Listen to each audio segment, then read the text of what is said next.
ទិនជ្រៀលជ្រេជ្រាំងទន្លេក្រហមឆ្អិនឆ្អៅ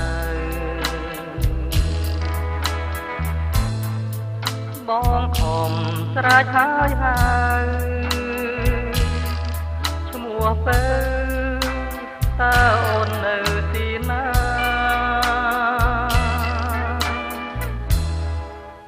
មិនដាច់ក៏បាត់ឈឹងសូនបាត់រូបអូនបងនៅសោកាឃើញតែវងថែត្រាស្នេហាអូនហាងលើក្បែរបង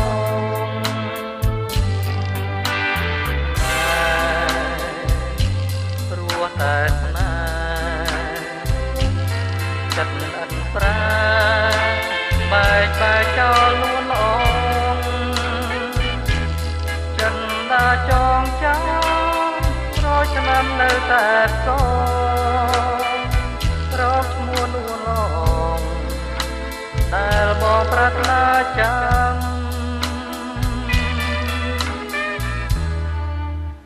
អូនឮទេប្រលឹង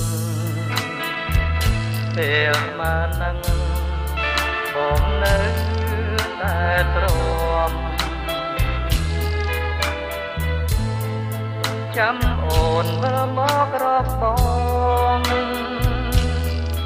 ស្នេហ៍ស្នងមកបានត្រកងវៃ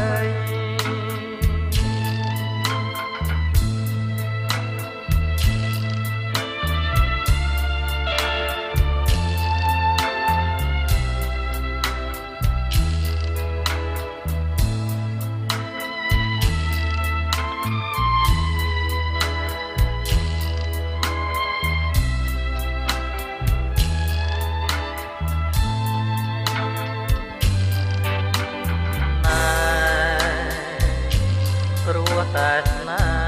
ហ៍ចិត្តនឹងអត្រាបែកចោលលួនអងចិនដាចងចាំរយឆ្នាំនៅតែសងរកឈ្មោះលួនអងដែលបងប្រាថ្នាចាំអូនឮទេប្រលឹងពេលមកនឹងបងនៅតែទ្រាំចាំអូនវិលមករកបងស្នេហ៍ស្នងមកបានត្រ